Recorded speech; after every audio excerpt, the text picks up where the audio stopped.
Здрасти, Мило. Честит имен ден. Искам да ти пожелая всичко най-хубаво, да си жива и здрава, все така красива, усмихната.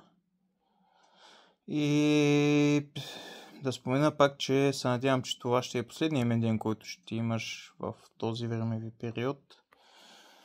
Аз съм що-годе здрав, не съм се разболявал скоро, доста работя отново.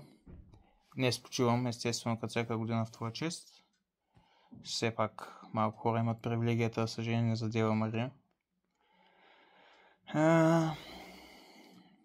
И така, работата продължава, живота продължава, плана си продължава.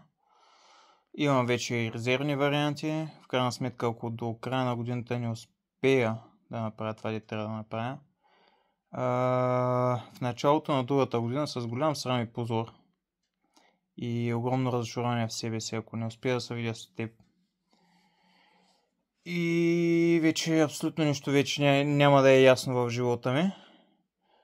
Евентуално, като идея имам да се преместя в София, да работя там и евентуално да си позаработвам нещо на частно, като другия уикенд ще хода в София, имам малко работа, вече съм се намерил там, имам 1-2 часа работа. И го разговарял съм вече за квартира, намерих квартира, която ще ми излезе мега тънко, ще ми излезе 200 лева на месец.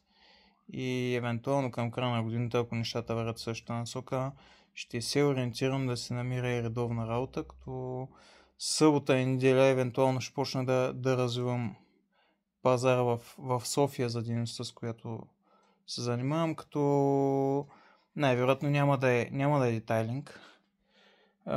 По-скоро пране на мека мебел и някакви такива работи, които са лесни, бързи задачки за по 1-2 часа работа и горе-долу на задачка ще изкарвам някъде по около 100 лева, което мен ме удовлетворява напълно. Събота и неделя може да разполагам с възможността да изкарвам доста пари. Става въпрос за около 1500-2000 лева за уикендите само съботи и неделите като допълнителна работа, евентуално като редовна работа ще видя какво ще се намеря. Но за момента това е идея, която се гоня. И така общо взето. Надявам се днес да празнуваш добре. Целувки от мен, много гушкания. И знай, че обичам теб. Чао, чао, Мило.